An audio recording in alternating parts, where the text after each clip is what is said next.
Hello, this is your host Ethan, and you're listening to Three Peas and a Podcast.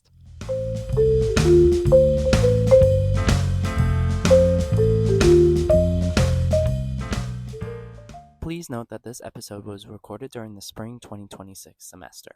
As a result, certain dates, announcements, or events mentioned throughout the episode may no longer be current. Happy listening.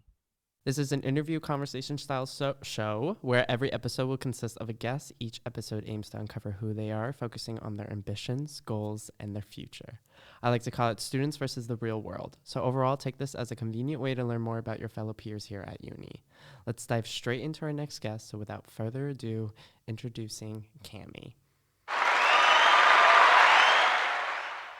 Hey everyone, I'm Cami. Hi Cami, how are you doing today? I'm so good. How are you, Ethan? I'm doing good, thank you. Good. I know you were struggling to find the room. Oh, don't even get me started. So let me tell you about this. I was in calc. Well, I was like sleeping in calc, let me tell you that much.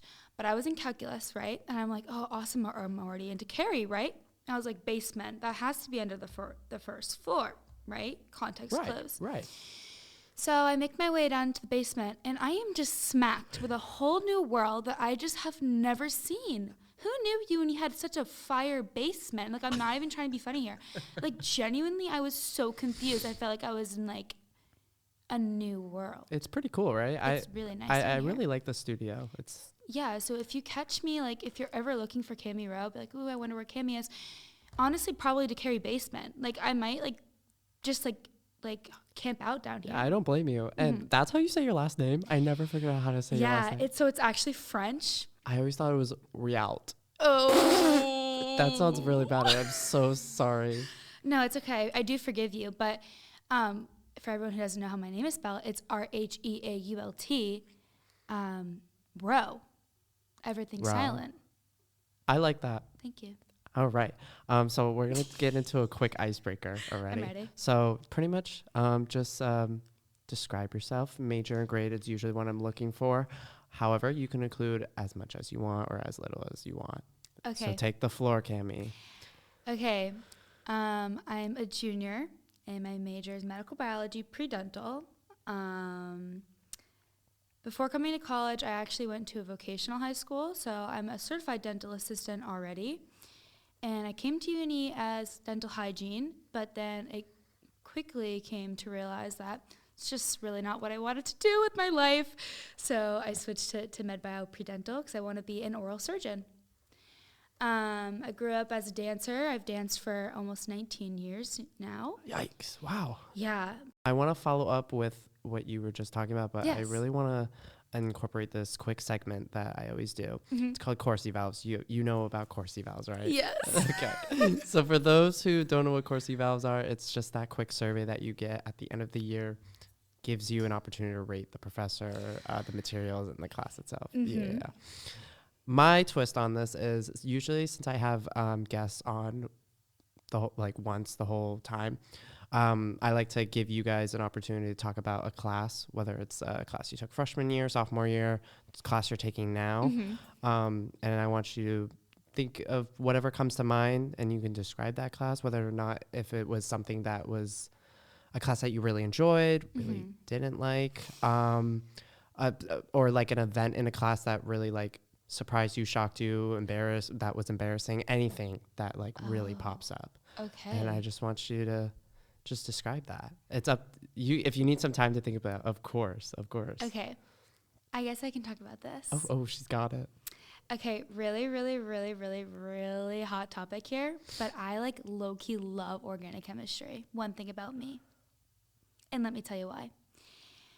Okay, basically Professor Touchette is the most diva person in this entire world, and anyone who has anything else to say, I don't want to hear it. He is the biggest diva ever, and I just love him so much.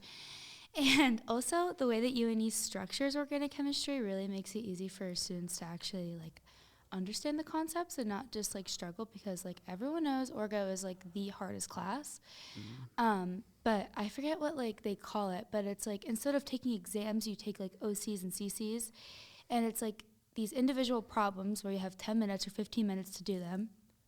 And then if you don't get it all right on the first try, or, like, you can get, like, one part wrong and still get a pass. But if not, you get 5 times to do it. And then that way you actually understand what you're doing. And it's not just like one and done, I don't know how to do it. That is a good point. Thank you. And I completely forgot about that because I took Orgo and I didn't really, I think I took it to granted, you know? Yeah. I really didn't like those assignments because if you failed it, then you had to come in during office hours. It is a big time commitment, I will say that.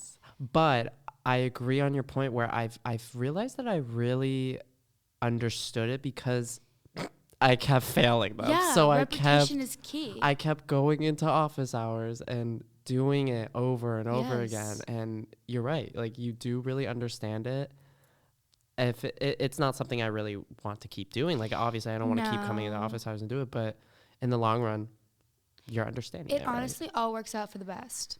And, like, also, like, I don't know, like cracking a joke with Professor Touchette, making him get a little giggle. Like, that's my favorite part of my day. I'm not going to lie to you. Like, I do love to make that man laugh because he's just so serious sometimes. And, like, everyone needs a laugh. That's good. I like that. Do you think every class should incorporate what organic chem has? Let me tell you this, yes. Okay. I will say yes. Although I think for, like, some subjects it's probably, like, hard to do that.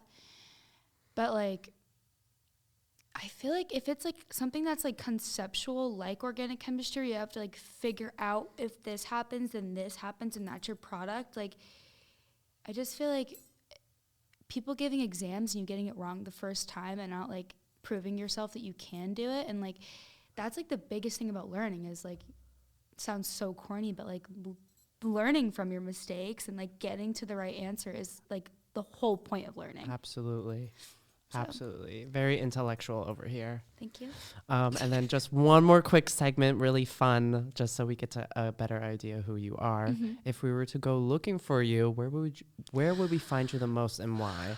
And usually I'm trying to look for somewhere on UNE, but if you don't have anywhere on UNE, we can certainly do off campus. Okay, this is like so funny actually because like if you'll ask any of my friends, they're always gonna be like, Cami lives in the comments, because I do. I live in the comments. Let me tell you this. Every morning I wake up at like 6 a.m. No matter if I have an 8 a.m., no matter if I have a 10 a.m., let me tell you this. And I get ready for the day, always, full beat on, always. And then I go to the comments and I do homework or I study or I do whatever I need to do in the morning. And then I go to class and then I go back to the comments. I'm always in the comments. And now, which floor do you usually go to? Okay, this is also a hot topic. I low-key always be in Windward. Let me tell you this. But like, you know, like those big round tables like in the corner, like away from like the actual Windward area. Oh, yeah, like by the study rooms. Yes. I like to sit there because it's kind of like closed off and like no one even goes over there, but like the seats are comfy. Or if I'm alone, I'll go to the first floor and I'll sit in like those 3 booths. Or if I'm like with squad, I'll go on the second floor. But like I'm only ever like in the second floor if I'm with my friends. Okay, because I've experienced first floor, second floor, and Windward, and from what I've rated, I personally like second floor comments. I like here's why. I'm more of like the experience where it's like, you know, those people that go to like the coffee shops to like do their homework, except that's not me. Yeah. But like I like being around people and like in like a social area. However, it depends on the assignment. That's what I was gonna say. Right. Oh, do you wanna lay off then? Well, like, that's the thing. Like, if I have, like, to study for an exam or, like, a writing assignment or something like that, then I need to be where people aren't because I love to talk. Like, one thing about me is that I will talk to a literal wall. So, but if it's just, like, a little, like, homework assignment, like, da-da-da, then, I'll so sit with my friends and, like, gab as I'm doing it. Okay. That's what I was getting to because I think, so I have a lot of reading assignments this semester. So usually I'm in 3rd floor library, unfortunately, hiding away. That is a hot take. Like a little like crab, you know? Yeah, I feel like I can hear every single noise ever when I'm up there and it really stresses me out. Like, I don't know. Like, I think I can't sit in silence because then like... It really tests your, you know, your mentality. Yeah. It's like, damn, people can really be this quiet. Like, I can't. But either way, besides that, I'll be in 2nd floor. However, I do see your vision on Windward. I have sat in those little tables, but I can never see myself getting comfortable in those chairs. Ooh, I know, a see, hot take, I think. one thing about me, like I'm so sorry to those people who hate feet, but like I will take my shoes off, and like only if I have socks on, only if I have socks on. But I will take my shoes off and I will sit up there super comfy. Well, I'm glad that that's your favorite spot, and I'm glad you found your place in life. Thank you, Ethan. I appreciate that. Of course. All right. So, Cami, now we're going to go into the main point of the podcast, Okay. getting to know you professionally Mhm. and what you're striving for. So, I'll start off with asking you why UNE versus any other college that you've wanted to go to or had on your list. Mhm. And you can break down on that, and we can see where this leads to us. Okay, so in high school, I was, like I said, in dental assisting, and my junior and senior years, every other week we would go to academics, and then the other week we'd go to what it was called shop, but that was like my dental assisting trade. And instead of going to class junior and senior year, you went and you worked in an office, like a dental office. So I worked as a dental assistant for 2 years, certified. And like there, like I really, really, really like found my love for like dental hygiene actually. Like I really wanted to be a hygienist. I grew up, my mom's a hygienist. So like, I don't know, like oral health has always been like a big thing for me. So I knew my passion was with like the dental field. And UNE is like one of the biggest, best hygiene programs around. Like in New England, there really isn't many hygiene programs. And like if there are, like this is the best one to get into. And it's like probably the harder one to get into out of like the few that there are. So this was actually my dream school, believe it or not. Like I like dreamt of coming here because like it was like the best one to get into for hygiene. So I got in and I was like literally over the moon, let me tell you. Like cried, so excited, like told like literally everyone I could have told. So happy. And then I got here and I took my whole freshman year as hygiene. And we had like a few intro to hygiene classes. And like I found myself just being like honestly like a little bored because like I already knew most of the stuff from assisting. So I was like, like I've always wanted to be a dentist. Like I guess like now is my time to shine. So I switched over to medical biology pre-dental on the pre-dental track. And I've actually found like through a lot of research and like also from previous experience working as an assistant that my hope is to become an oral surgeon one day. Oral surgeon. Yes, Okay. that and a big dreams over here. But actually, this is actually a really cool story. My first patient ever as an assistant, which is like, this is like low key unheard of and like probably should not have happened. Like, I'm not going to lie to you about this. But it was on a implant patient. My first patient ever assisting on any type of oral surgery procedure, anything, was an implant. And if you don't know what an implant is. I was about to follow up with that. I don't know what that is. Like, Okay. how important this is. This is like what I'm going to be doing as a surgeon. Okay. So it's when your tooth is decayed and there's like, you can't save it by any other like precautionary measures like a root canal or a filling or a crown or anything like that. The last option is an extraction, which is the removal of the tooth.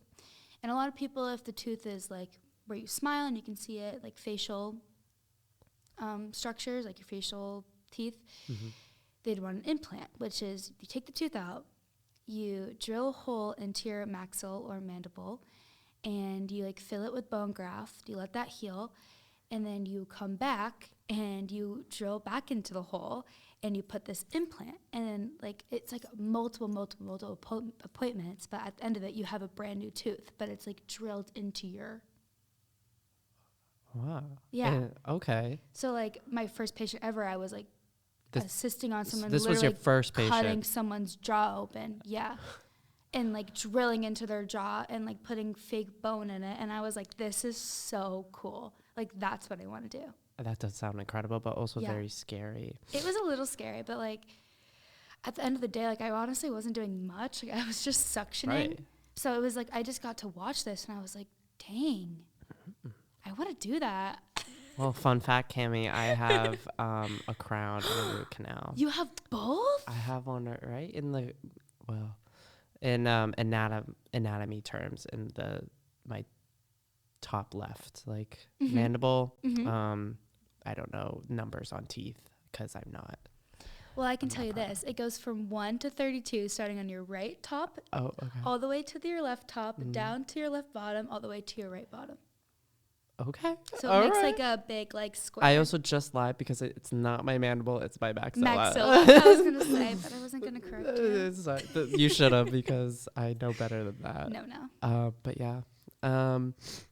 Okay, that's what I wanted to go back to your experience in vocational high school or Yeah. vocational school. Mhm. I don't know many people that do vocational school, so it's very new to me to hear about Yeah. it. Would you like to expand on your experience in vocational? Yeah. So I grew up in like a really, really, really small town, Westminster, Mass. You definitely have not heard of it. I haven't. Yeah, you haven't. It's like so small. So when you go to high school, you go to this high school called Oakmont, which is like combined with the town over, which is like literally a copy paste of Westminster, but a different town. And it's like these two small little towns come into one for high school. And I was like, you know what? I don't want to do that. Like, Valid. I don't want to do that. I don't want to be with the same people like for my whole high school. I've been with since preschool. Like, that's what it was. Like, you were with the same people. Like, I was just over it. Let me tell you that much. So my mom actually went to my high school. It's called Montechusett Regional Vocational Technical High School. Okay, big letters, big words. Yes, abbreviated to Monty Tech. My mom went to Monty Tech for dental assisting, and she's a Okay. hygienist now. So I was like, I want to go and like start my career, like, because like in middle school, I wanted to be a cosmetologist. Yep. I feel like that's every little girl's dream. Right. Like, You get to work with hair, nails, I don't know, yes, I'm anything like that. I want to do that. No, I got to Monty Tech. I went through Cosmo, and I hated it so much. I absolutely hated it. I was like, I can't do this. Like, I don't know how to braid hair. I don't know how to do anyone else's makeup. And then I was like, ooh, I kind of want. So I'm jumping ahead of myself. Please take it. So my school at Monty Tech had, I think it was like 21 vocational classes. So it ranged from like culinary to HVAC to auto body to auto mechanics to engineering to we had a veterinary, we had childhood education. Like, we had like literally every occupation you could really think of as a shop. So I think there was like 21 to 22 of them. And when you first got in their freshman year, your first week was academics. So the way it worked was you went to school, like regular school, for a week. And then the next week, you did your shop for a week. And the first week of shop, freshman year, you went through every single shop for like 30 minutes. And you just got to like see what it was. And then you made this big list. I think it was like, I can't remember exactly how many, but you picked like your top, let's say like 6. Mm-hmm. And then you got your list back with your top whatever. And usually like you got your pick to like see what you wanted to go through. Right. And then you went through each of those shops for a full week. So each of the ones you were like super interested in, you got to go in for a full week.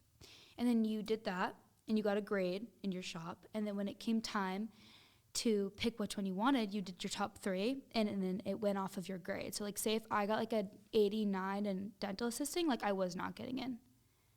Because there was only 14 spots in the whole, like for the whole class. And my graduating class was like 500 kids. So very competitive. Yes. So like the shops, the more like health shops were like the most competitive. Like there was health occupations, dental assisting, and veterinary science. Those 3 were like the hardest to get into because like I feel like you make more money. Yeah, exactly. So and there was only in my shop there's only 14 spots for the whole class to get in. I got 100, of course. Oh. Well, I think that calls for Thank you. You're welcome. So I got 100, so I like obviously put dental assisting as my number 1. Was so excited. Got my list back a week, like the day before we left for like winter vacation. And like I was playing one of those like, I can't look. No, I can't look. I can't look. I can't look. And I'm like, girl, turn it over. Like, look. So I looked. I got it. So that was so exciting. That was so exciting.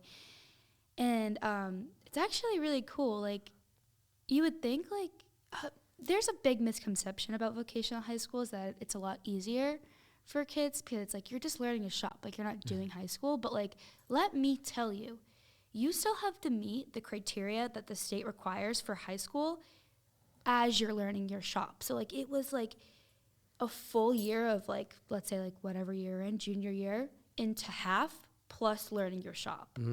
Okay. And like, I guess like there are shops that were a lot easier to do than other ones. I won't name names. But like my shop, we had to get certified. We had to take 2 national board exams, infection control and radiology, to get our certification as a dental hygiene assistant. So it was like really, really rigorous. Like we were learning like people go to college to be a dental assistant, and Right. we were learning that as we were In high school. graduating high school. Wow. Well, congratulations. Thank you. You definitely deserve it. So moving on, I wanted to ask about, since you are looking to be an oral surgeon, specifically, what are you looking for towards after graduation? Are you looking to head straight into dental school, or are you taking a gap year? What's going on? So I am taking a gap year. And I am not going to punish you for that because I'm also taking a gap year. Yeah, I think like obviously like when you get here, like the thought of just like graduating right after and going right in is like what everyone wants to do. Right. But I think you can also testify to this. Once you start doing that, it gets to be a lot because you don't think about like, you know, doing your classes, but then also applying to dental school or med school and taking your MCAT or your DAT as you're like learning these classes that the exam is going to ask you. Like it's just a lot. It's a lot. I absolutely agree. Do you think people, if they have the choice, should take a gap year? Because I know it's like a debatable subject. Honestly, like, yeah. I would say, I don't know. Like, from my perspective, it's like we have our entire lives. What's 1 year? Also, there's so much like knowledge and experience and like all that you can learn in this just 1 year in between undergrad and grad. Like, my plan is I'm going to shadow and I'm going to work as an assistant again and just get so much more experience and so much more shadowing hours, and I'm going to volunteer a lot. And like all of that is so important for your resume, but not even your resume, like you as a person. I feel like you really like formulating yourself before you jump into something so big as like dental school and like med school. Absolutely. And are you 21 yet? I am. That's exactly, like, I feel like we just turned 21. Just like February 21st. And now... Golden birthday. Golden birthday, guys. And now we're expected to just go straight into graduate school. Yeah. And it's like, you're right. You have so much ahead of you. There's no rush in life. No. Literally take your time. Like, I don't even know who I am, like, most of the time. Like, I don't know if I should be concerned, but I think I agree. No, yeah. Do you know roughly where you want to stay or like reside for graduate school? Do you want to stay in UNE? This is such a hot thing for me. I have no idea. Oh, you haven't, so you don't have any sort of list or anything yet? Okay, this is the thing. I'm really conflicted because my whole family lives in New England, like my entire family. I don't have a single soul anywhere else. And it's actually all in Mass. Nowhere else. But the other thing is that my family has a seasonal camper up here. So like my other home is Maine. My 2 homes, Mass and Maine. And like I've grew up here, like this is where my soul lives. Like so seriously, like this is where my soul lives. But like the thought of like living in the warmth and like living in Florida or like living in North Carolina, like I don't blame you. it's so enticing.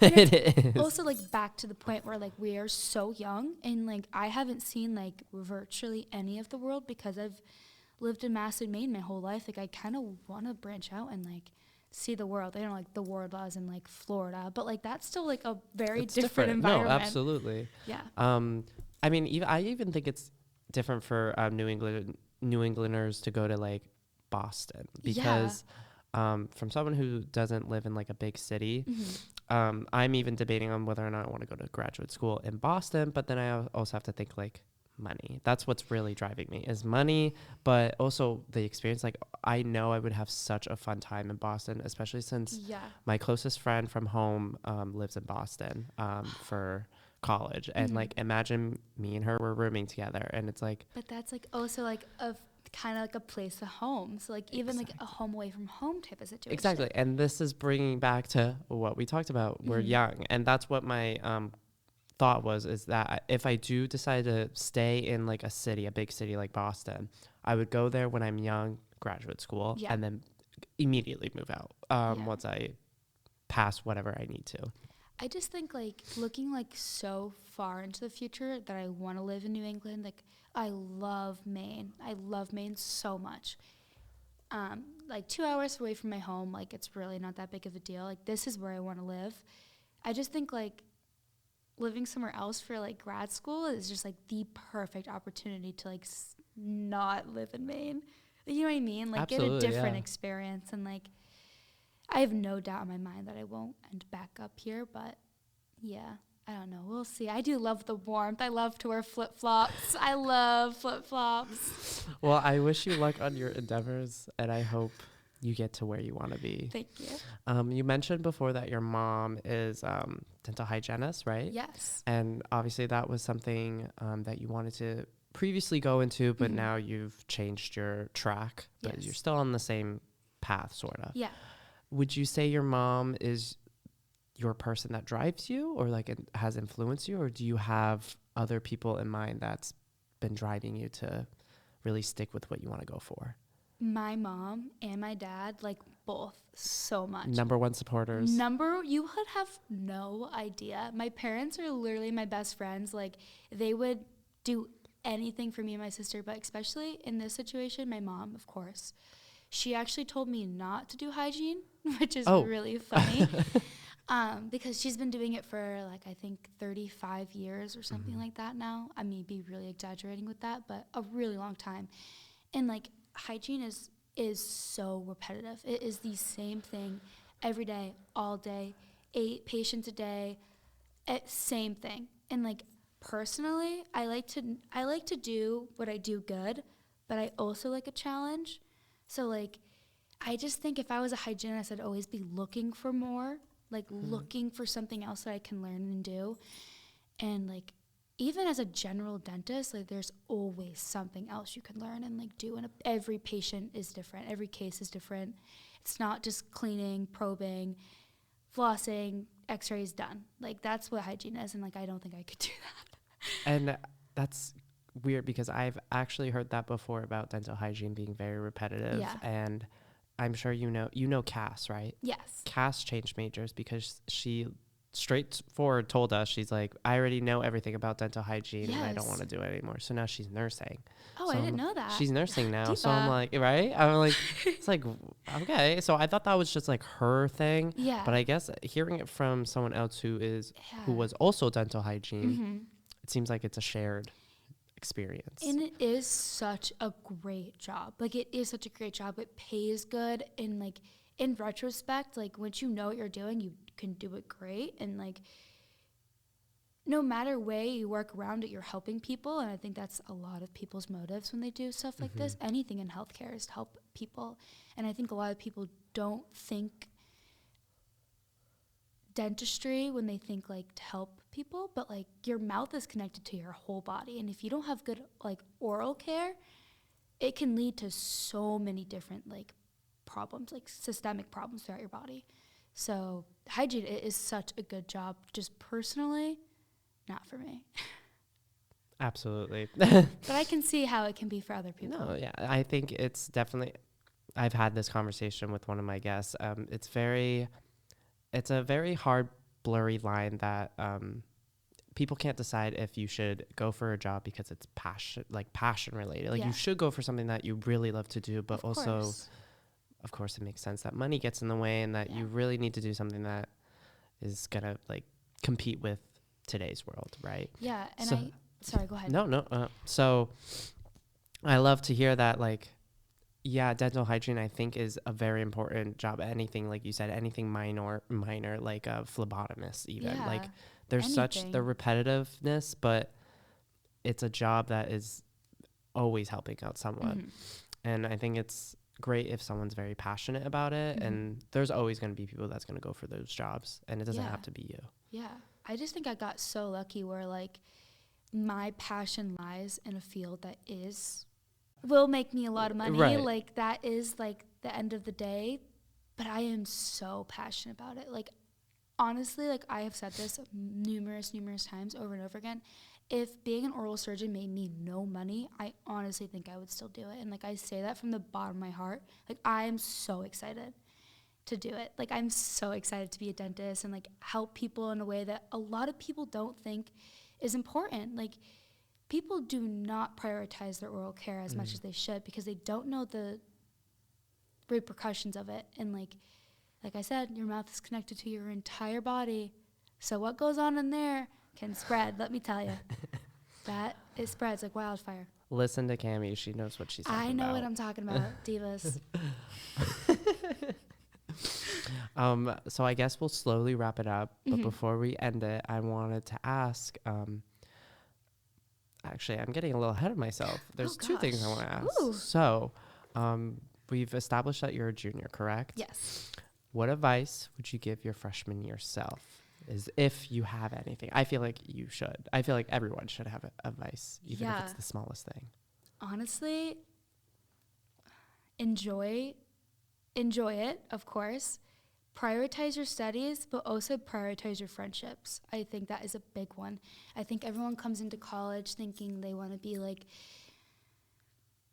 the popular one, you know, the life of the party. Like I've never been like that personally. I like feel like having your few friends through college is the best thing to like figure out right when you get here. Like, and yeah, things happen, like friendships change, but like whatever you got to do to find your people, like that is my biggest thing. Like I have found my people so full-heartedly. Like I would go to them for literally anything. And like college gets so crazy. Like you virtually, like you come in here as an 18-year-old and you're expected to do these super hard courses and expected to know all these things and be an adult on your own for the first time ever, like not living with your parents. And it is a big thing to learn. And like finding your new family here when you're away from home is so helpful.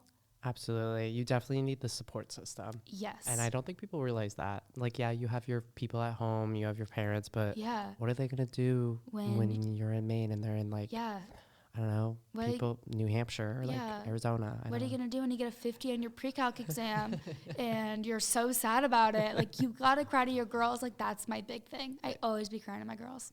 Exactly. You got to cry to your girls. That is PSA, cry to your girls. So this is the point where we're going to slowly wrap it up. So even though you just gave another advice, is there anything else that you would like to leave to the listeners before we end it? I know it's like a back-to-back. Usually I separate these. This is like a general one. Ooh, okay. Be yourself, divas. My biggest thing is that when you come to college, even when you leave college and you're expected so many things of yourself and you're meeting so many people and so many like new opportunities are arising, like my biggest thing is like you gotta be yourself, because if you lose yourself in all of those things, at the end of the day, like you gain nothing because you've lost yourself. And that is like, I genuinely, like, I lived my life being the goofy, funny, low-key, sometimes annoying girl I am, and like honing in when I need to be responsible. But like I will never let go of like my funny, goofy, whatever side, because like that is what makes me. Like I love a joke. I love to call everyone diva. Like I just love that. That's like my favorite thing about myself.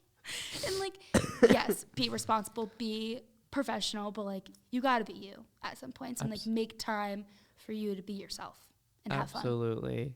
And I always feel bad because I tell my home friends this, but how I act here is not, I'm not going to say it's completely different, but it's a little different than how I would act at home. So I feel like I would laugh like maniacally when I'm at home because we all get each other. Yeah. And, like we understand each other and our humor. But like here, I don't know if I've ever laughed really hard where like people think I'm like crazy. You Oh know? my gosh, no, Ethan, that comes back to the fact you gotta find your people. I know. No. And don't throw me out like that because I.